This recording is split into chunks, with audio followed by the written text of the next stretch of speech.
مباشرة.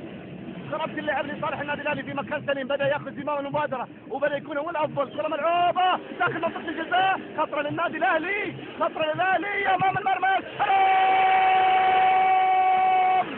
عماد بن شداد، عماد الحوسني، اخر جمال وحسن يا ولد عمان، يتقدم لقلعه القدس، للون الحياه، للون المنافسه، للاهلاوي يتقدم الان ويضعها في مرمى المزيدي ويقول، وكأن الكل يقول في مرمى المزيدي وما عليك زود يا عماني. العماني يتقدم لمصلحة الفريق الملكي، لمصلحة النادي الاهلي في اول اهداف المباراة.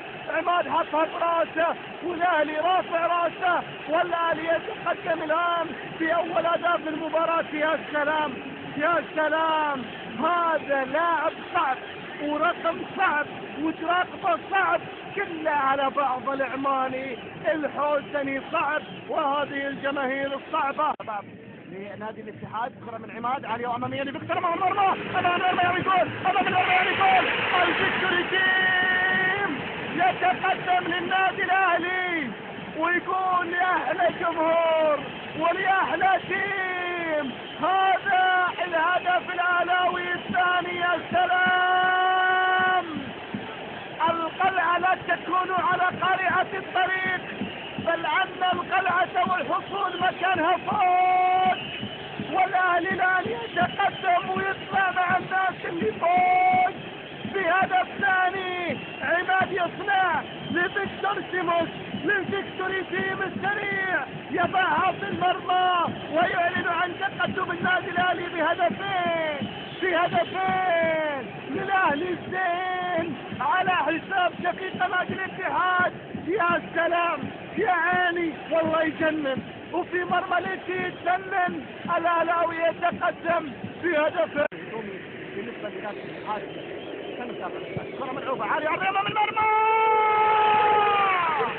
الاتي لا يرفع المنديل، الاتي يقول لا للمستحيل، الاتي في أسوأ ظروفه يعود. وقراب الآن في لقطة كأن لما سجل في مرمى الإمارات عام 88 في مدينة زايد، في مدينة واستاد الملك فهد، الآن بنفس الروح يظهر ويريد أن يسجل فريقه. نور يضعها في المرمى. زمان كانوا يقولون يا نور شغل ونانك يا صلاح، واليوم جمهور الاتحاد يقولون شغل ونانك يا نور، ونور يضعها في المرمى ويقلص الفارق.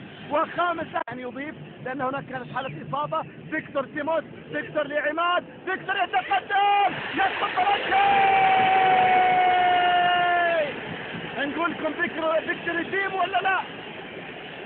فيكتوري تيم ولا لا؟ هذا الوحدة فريق يقرونيم، والأهلي يأتي بركلة جزاء في الثواني الأخيرة من عمر المباراة، ركلة جزاء في الثواني الأخيرة من عمر المباراة. هذه اللقطة تقول والله أعلم إن ممكن ما فيها شيء، لكن هناك فقرة تحكيمية راح توضح كل شيء. لكن أسامة المولد يحتاج ويقول ما لمسته يا نور، يا نور ما لمسته.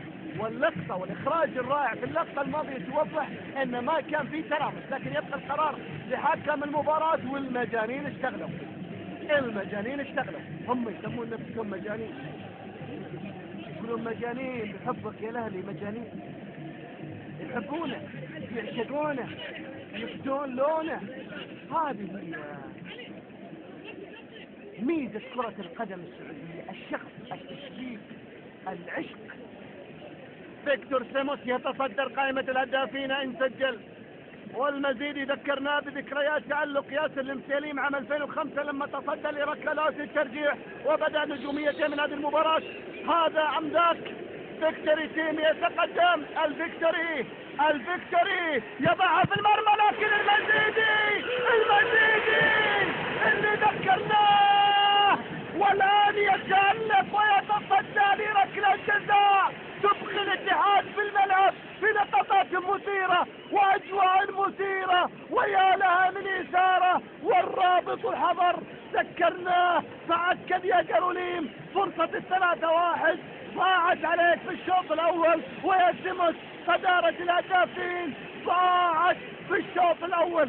أيها الأحبة الكرام المتابعين في كل مكان، هكذا القمم ولا فلا، هكذا المتعة ولا فلا، هكذا الديربيات ولا فلا، هذا منظر الجماهير اللي يسر الناظرين ولا فلا. حافظ الأهلي حتى الآن على فوزه المستحق في الشوط الأول.